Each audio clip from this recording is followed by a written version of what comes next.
एक गांव में एक औरत रहती थी जिसका नाम रेशम था।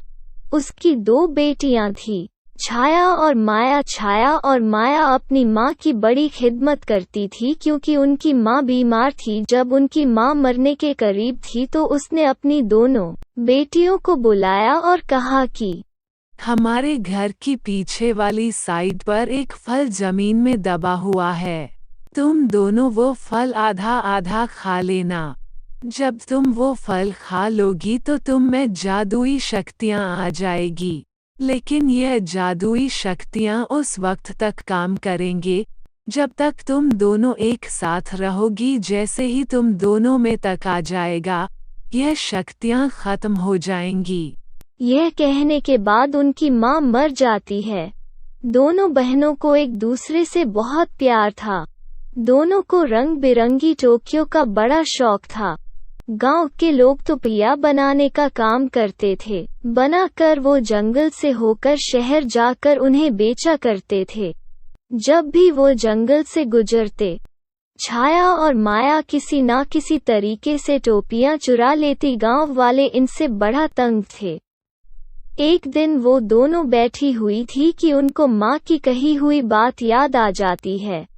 माया, याद करो, हमें माँ ने एक फल के बारे में बताया था, हम तो वो भूल ही गए हैं। चलो चलकर देखते हैं कि आखिर वो क्या है। इसके बाद वो दोनों माँ की बताई हुई जगह पर खुदाई शुरू कर देती हैं। जब वो जमीन की खुदाई करती हैं तो उनको एक फल मिलता है। वो आधा आधा फल करके खा लेती हैं। अब उनमें जादुई शक्तियाँ आ जाती हैं।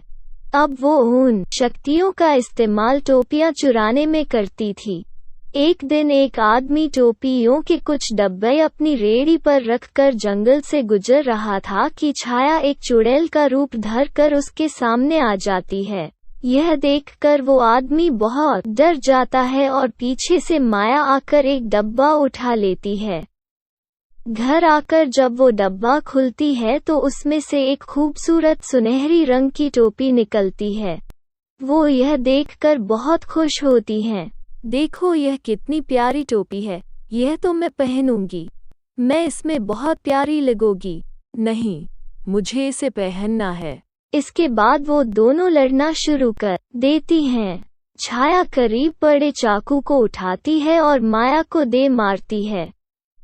माया जमीन पर गिर जाती है और मर जाती है।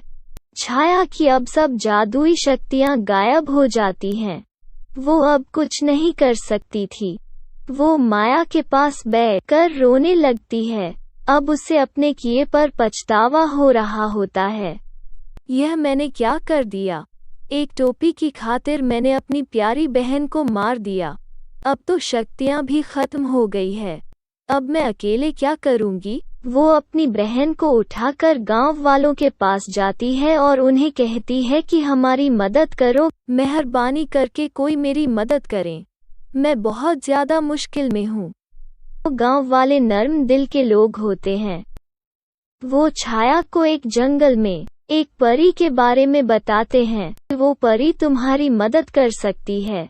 छाया माया को उठाकर परी के पास ले जाती है। परी कहती है, मैं तुम्हारे बारे में सब जान चुकी हूँ।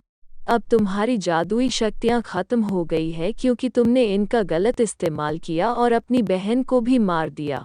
मुझे माफ़ कर दो, मैंने अपनी बहन को जानबूझकर नहीं मारा। मैं वादा करती हूँ कि अब से मैं सारे गलत काम छोड़ दूंगी और गांव वालों की टोपियाँ चुराना भी छोड़ दूंगी। आपका बहुत बहुत शुक्रिया, आपने मेरी बहन को ठीक कर दिया। इसके बाद वो दोनों आम लोगों की तरह रहने लगती है। वो अब टोपी चुराना भी छोड़ देती हैं और गांव वालों की मदद भी करती हैं।